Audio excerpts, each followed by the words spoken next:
So these are the slides for the second part of Module 1. Why do I feel this way? Motivation for making healthy change.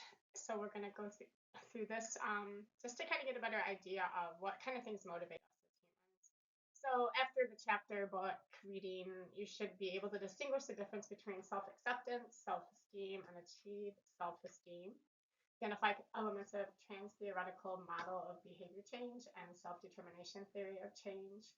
Describing the four types of barriers to behavior change that kind of stop people, and then identify strategies so you can overcome them, which is super important. And then using that behavior change theory and goal setting to kind of work together to create a personal development plan. So depending on where you are in your journey, depends on what things might help you the most. So just thinking of this concept of what shapes your view of yourself. Your thoughts and feelings greatly affect your well-being, especially your thoughts and feelings about yourself. I think of it as we kind of have like this little kind of movie soundtrack playing all day long in our head, and sometimes we just don't realize what it's telling us, and we just kind of listen to it without taking a conscious effort to go, wait a minute, that might not even actually be true what I'm telling myself. So what is it about yourself that you value the most? What are some things that you really look at as strengths in your body, mind, personality, character, things that you're competent at, like things that you tend to maybe be just good at, and any talents that you might already have. And the good news is you don't have to be an extremely talented person to have a positive concept of yourself. So, what kind of things are going to motivate you personally to take care of yourself? That is really the goal here, is to figure out what's going to help you change to be your best self. So, the idea of self acceptance, self esteem versus achievement self esteem just makes you more aware of where you are. Some people tend to be more in this camp of self acceptance, self esteem, which is a good feeling about yourself as you accept your intrinsic. So, think of that internal value. Self esteem is a non issue in life because you just know you already have worth. And it's prompted by this intrinsic motivation, initiating action because we want to. So it's that opinion that we hold about ourselves and that whole being in our mind and body. So it takes action to recognize and embrace your inherent worth.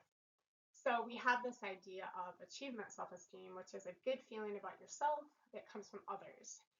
Money, appearance, competence, how many likes you get on your social media, that tends to really be in this camp, and other contingencies as well. Difficulties in making healthy behavior change can happen because of the fact that you base it all on other people, other things, and then it's prompted more extrinsically. So the motivation that you get is from outside sources versus being more internal on what you would like. And really, I feel like all of us have a little bit of both of these in our lives, but you probably tend to focus more in one direction than the other. So being able to be aware of it is a huge part of what will help you. So your personal journey is what this is all about. Taking this class again is about you becoming your best self. So what do you believe about self-esteem? Think about yourself, and do you achieve or earn your worth and value from the worldview and how other things seem? Do you feel like you have to kind of earn things to have worth? Or are you more of someone who just feels more like, hey, I have inherent value on my own, my self esteem embraces my own values versus what other people think or other conditions? And really, again, it's not like one's right or wrong as much as it's like, okay, what kind of motivates me? What makes me tick? So, behavior change, it's an important part of our health. And how does your perception of self esteem affect your well being, you personally? And how can changing your perspective affect your physical wellness? Because these are all interrelated, and it's really important that you can understand that you probably are not going to make changes at all if you don't figure out what helps you make those changes. And then you can go from there.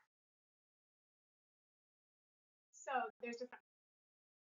So we have this idea of the trans-theoretical model, TTM, and basically going through stages for changes to happen. And so we modify and eliminate things in our lives and adopt new ones to have healthy behaviors. So we have these stages of change that take place and these processes of change, this decisional balance where we kind of get to a point where we're like, okay, I'm going to do this. Self efficacy is gaining that momentum of saying, I can do this, I can accomplish this, I feel like it's something I can do. And then there's also this idea of temptation that can get in the way and kind of set us back a little bit too, which can be kind of harmful for us and sometimes set us back. So those stages of change, just kind of thinking about how they can go back and forth. Like we can be at a certain place and then we can go down and we can go back up. So these stages having some pre-contemplation where we just know about the change needing to happen, but we're not there yet. We're just contemplating that. And it can take 6 months to do something like this just to get where we need to up in this space. Contemplation, this idea of intending to change the behavior, we know it should happen, and so now we're trying to decide, okay, when. And we prep for it. We figure out like what's going to be the best tool for me. Maybe I want to lose 20 pounds, so I'm going to figure out which plan am I going to follow. The action takes place. You actively make those changes, whether it's a diet modification or an exercise program, or we're not using vaping or whatever it is that we're changing. And the action takes place actively. And then after that's been taking place, we try to maintain what's been going on to keep us going, and that's really helpful for us. So just kind of continuing to think about these processes. Again, I just kind of show it with arrows here, showing like we have the pre-contemplation taking place, which then therefore continues on to contemplation and all those facets of it, how we can prepare, which is going to look different for every kind of change. The actions that do take place, so this is the just do it portion, and then that maintenance portion where we want to continue staying in that positive health behavior. So hopefully it's something that you're able to maintain and that have control over outside factors that might kind of want to set you back. I think of how sometimes people make a change, but then they go hang out with the same people they used to before the change, and then they kind of jump back into previous behaviors, and that can be harmful for them for sure.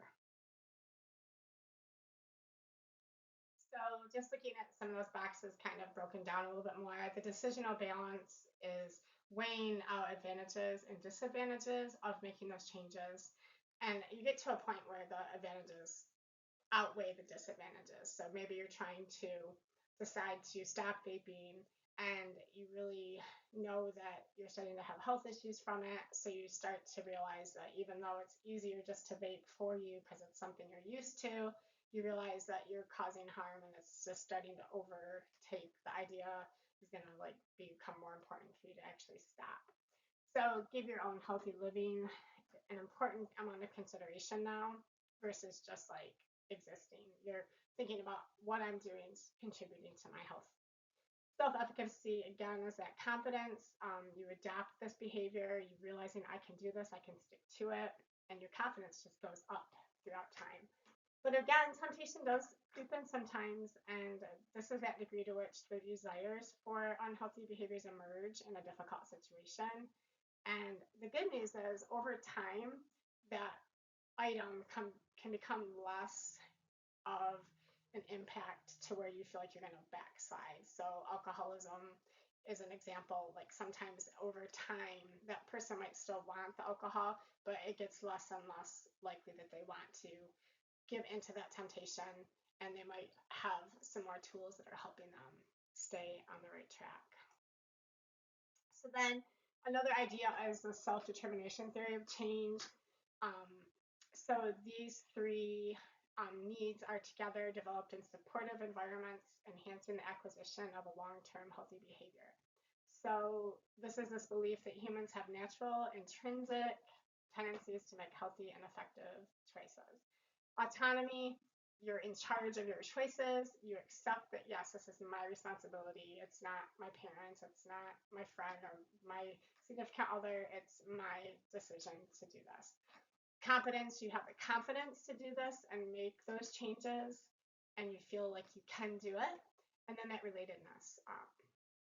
That can be other people that you kind of go on this journey with that maybe give you support, and they might even for instance, go on a walk with you if you're trying to lose weight, and they also are trying to lose weight. And that idea of surrounding yourself with people that are going to try to make some of those same choices, that can be really helpful. So behavior change is going to require support. If I wish it could be as easy as, hey, I'm just going to make a change. But this is where it's so important that you have a growth mindset versus a fixed mindset.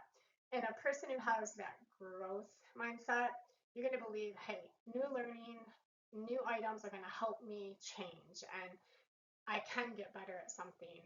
I'm going through this right now in my life because I retired from teaching middle school, and a lot of the things I'm doing right now take some more learning, like how to make a PowerPoint and do a slideshow for asynchronous learning versus in-person learning. And this is something that takes effort, and we have to be willing to know it's okay if we fail. We just have to keep trying to develop ourselves. So it's an opportunity versus something to not try. And it sees behavior is distinct from self. Fixed mindset is where we sometimes can get stuck and we believe that our abilities won't get better, nothing is going to improve, we're always going to be in the same boat that we've been in. And rather than try to change, we just defend our behaviors and say that we're not going to be able to make those changes. And so it's a very stagnant place to be, very hopeless, and our behavior becomes our identity. So I want to really encourage you to have this new opportunity. If you're not already in a growth mindset or a person that tends to adapt this, to start trying this idea of thinking about, okay, something might not be perfect right now, but I can grow stronger, I can get better. Change is going to require getting out of a fixed mindset, otherwise you're going to be stuck. So behavior change, have support. We need support in order to have behavioral changes. Research confirms that if the significant people in our lives encourage us to make our own choices, it's going to be much more effective than if we try to manipulate or control our own behavior on our own, or just use willpower, if you think of it that way. So we need that support, and it will add to your health and happiness and will help you grow as a person. So behaviors are important to change, but there can be barriers that get in the way. So some of them are emotional, physical, economic, logistical. These things can just kind of get in the way, and you probably feel like one of these might stick out more to you than others. For instance, someone that wants to lose weight, economically, they might be thinking, okay, I can't afford to go to the gym. But now in this day and age, we have more options than we ever have to use, like YouTube videos to work out, or try other ways to work out, even through technology. Determinism is this belief that people in life are the way they are and there's no freedom to choose. So very much fixed. It's a fixed mindset. Negative attitudes, stress and body dysfunction produces stress. These all can kind of work and be a barrier, like I'm never going to get better, my body can't change, I'm not going to be able to accomplish this at all. Wherever you're at, whether it's logistics, physical, economic, or emotional, it's whether it's real or not real, these barriers do tend to get in the way of us making changes. So we have to think about connecting with the brain. Choosing healthy behavior often means forgoing immediate pleasures to accomplish long-term results. The normal functioning of the brain may make it more challenging to stick with this long-term health plan. So thinking of how sometimes our short-term decisions that are easier and quick to make and give us a quick change, like this makes me feel good to eat chocolate right now, so I'm just going to eat the chocolate because it gives us quick pleasure, right? An immediate reward. It's hard to kind of stop that as a human because we want to just let that kind of drive us, but we want to connect more with the brain and realize, hey, I can make some decisions that are long term, knowing that, okay, my brain wants the quick fix, but I know that my brain wants that, so I'm going to push past this. And making decisions based on knowing our brain, even though it wants something for quick results, it can help us make better choices. And so this is hard. It's not easy, but it is very possible. So what barriers prevent you personally from achieving balance in your life? Is it how you see yourself and perceive yourself? Is it people in your life that are taking you and kind of pulling you a certain direction, or just where you live? Maybe you don't have a lot of sunshine. I know in the winter we can tend to feel that way here and not want to get outside as much. Is it your family and friends, or is it your own behavior of how you see yourself? Maybe you're in a fixed mindset and not really wanting to do things differently. So, thinking of when a plan is in place, you just need to follow it. The plan tells you what steps to take, so you won't need to make things up as you go. A plan does make it easier to be consistent because your steps will be mapped out and you can start slowly and make incremental progress towards the goal over time. It's easier to track your progress if you have a plan to measure your efforts against. And if you experience a setback, know it's a setback. Have that growth mindset and go, okay, I'm kind of coming backwards here. What could I do to rearrange this goal and make it more significantly positive for me to go forward? So figure out what area you want to write your goal in. So in this class, you want to have a goal that's going to take you throughout the whole trimester, or in this case, semester. So you want to make sure that you're doing everything you can to keep working towards that goal the whole semester. So you figure out what area you need the goal set the most, which type of wellness. Then you set some SMART goals. You create a strategy, making a commitment for this whole semester, and then you track your progress. Maybe it's in an app on your phone. Maybe you make a spreadsheet. Maybe you have a daily calendar that you make check marks on. Maybe your goal is as simple as I'm going to do 30 minutes of exercise every day, even if it's just walking, for the entire semester. But have an ending date. That's super important when you make them. So keeping a SMART goal, you want to establish the goal. Short term would be more like a 2 weeks change. Long term is going to be this whole semester, obviously even further out. For the particular class we're in, we want to kind of have it go just maybe this semester. Every goal needs action to have it make sense and to work for us. So keep it simple and straightforward and clear, measurable, so you can assess it. Make sure it's attainable. It might be a little hard, but it's something you could do. Make sure it's relevant and important to you and is going to help your long-term growth. And then make sure it has an ending date. So for this class, you want to make sure it's by the end of the trimester, or in this case, semester. So you want to make sure that you're getting it done by that time. So that's super important. So for instance, if I'm writing an emotional goal for that category, maybe my goal I'm going to write is going to be to check in each day with what mood I'm in. Maybe I use some type of a mood meter. And then I just jot down why I think I feel that way and what I'm going to do to help that mood if it's not serving me well. For instance, if I'm angry about something and I recognize that, then maybe I do some deep breathing exercises or a box breath where I inhale for 4 counts and I hold for 4, and then I exhale for 4 counts and then I hold for 4 counts.